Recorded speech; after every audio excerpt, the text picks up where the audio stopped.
ಪ್ರಭು ಯೇಸುವಿನಲ್ಲಿ ಅನುಗ್ರಹಿತರಾದ ಪ್ರಿಯರೇ, ಈ ಮುಂಚಾನೆ ಡೈಲಿ ಬ್ಲೆಸ್ಸಿಂಗ್ ಎಂಬ ವಚನ ಶುಶ್ರೂಷೆಯಲ್ಲಿ ದೇವರ ವಾಕ್ಯವನ್ನು ಆಲಿಸುವ ನಿಮ್ಮೆಲ್ಲರಿಗಾಗಿ ಪ್ರಾರ್ಥಿಸುತ್ತೇನೆ. ಪ್ರತಿನಿತ್ಯವೂ ವಾಕ್ಯವು ಪ್ರಾರ್ಥನೆಯು ಆ ವಾಕ್ಯದ ಅನುಗ್ರಹ ನಮಗೆ ಲಭಿಸುತ್ತದೆ. ಅದು ನಮ್ಮ ಜೀವನದಲ್ಲಿ ಉಳಿತಾಗಿಯೂ ಕೃಪೆಯಾಗಿಯೂ ಬದಲಾಗುತ್ತದೆ. ಬಹಳ ಸಾಕ್ಷಿಗಳು ಈ ಆಲಯದಲ್ಲಿ ನಾವು ಆಲಿಸುತ್ತಿದ್ದೇವೆ. ನಮ್ಮ ಪ್ರಾರ್ಥನೆ, ಕೋರಿಕೆ, ಬೇಡಿಕೆಗಳಿಗೆ ಉತ್ತರ ಲಭಿಸುವ ತಿಂಗಳಾಗಲಿ ಎಂದು ಪ್ರಾರ್ಥಿಸೋಣ. ದೇವರ ವಾಕ್ಯವನ್ನು ನಮಗೆ ಆಲಿಸೋಣ. ಮತ್ತಾಯನ ಶುಭ ಸಂದೇಶ 15ನೇ ಅಧ್ಯಾಯ 36 ಮತ್ತು 37ನೇ ವಾಕ್ಯ. ಅನಂತರ ಆ 7 ರೊಟ್ಟಿಗಳನ್ನು ಮೀನುಗಳನ್ನು ತೆಗೆದುಕೊಂಡು ದೇವರಿಗೆ ಸ್ತೋತ್ರ ಸಲ್ಲಿಸಿ ಅವುಗಳನ್ನು ಮುರಿದು ತಮ್ಮ ಶಿಷ್ಯರಿಗೆ ಕೊಟ್ಟರು. ಶಿಷ್ಯರು ಜನರಿಗೆ ಬಡಿಸಿದರು. ಜನರೆಲ್ಲರೂ ಉಂಡು ತೃಪ್ತರಾದರು. ಉಳಿದ ತುಂಡುಗಳನ್ನು ಶಿಷ್ಯರು 7 ಕುಕ್ಕೆಗಳ ತುಂಬ ತುಂಬಿಸಿಕೊಂಡರು. ಪ್ರಿಯರೇ, ಅದ್ಭುತವಾಗಿದ್ದನ್ನು ಬಡಿಸಲು ಪ್ರಯೋಜನಪಡಿಸಿದ್ದು ನಿಯೋಗವಿರುವ ಶಿಷ್ಯರನ್ನು ಆಗಿದೆ. ಹೀಗೆ ನಾವು ದೇವರ ಅನುಗ್ರಹವನ್ನು ಬಡಿಸುವ ವ್ಯಕ್ತಿಗಳಾಗಿದ್ದೇವೆ. ಹಾಲೆಲೂಯಾ. ದೇವರು ನಿಯೋಗಿಸಿದ್ದವರು ನಾವಾಗಿದ್ದೇವೆ. ಆಮೇನ್.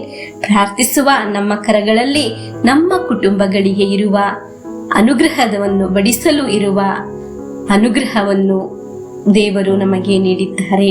ಪ್ರಿಯರೇ, ಗಮನಿಸಿರಿ. ಪ್ರಾರ್ಥಿಸುವ ವಾಕ್ಯ ಆಲಿಸುವ ನಿಮಗೆ ನಿಮ್ಮ ಮನೆಯಲ್ಲಿರುವವರಿಗೆ ಇರುವ ಅನುಗ್ರಹವನ್ನು ದೇವರು ನಿಮ್ಮ ಕರಗಳಲ್ಲಿ ನೀಡಿರುವುದು ನಮಗೆ ಪ್ರಾರ್ಥಿಸೋಣ. ಪ್ರಿಯರೇ, ಅನುಗ್ರಹಗಳನ್ನು ಬಡಿಸುವ ದೈವಿಕ ಕರವಾಗಿ ನನ್ನ ಕರವನ್ನು ಮಾರ್ಪಡಿಸಿರಿ ಎಂದು ಪ್ರಾರ್ಥಿಸೋಣ. ನಮ್ಮ ಮಕ್ಕಳಿಗೆ ಪ್ರಿಯರೇ, ಆಹಾರ ಮಾತ್ರ ಬಡಿಸಿಕೊಟ್ಟರೆ ಸಾಲುವುದಿಲ್ಲ. ಪ್ರಾರ್ಥನೆಯು ದೇವರ ವಾಕ್ಯವನ್ನು ಬಡಿಸಬೇಕು.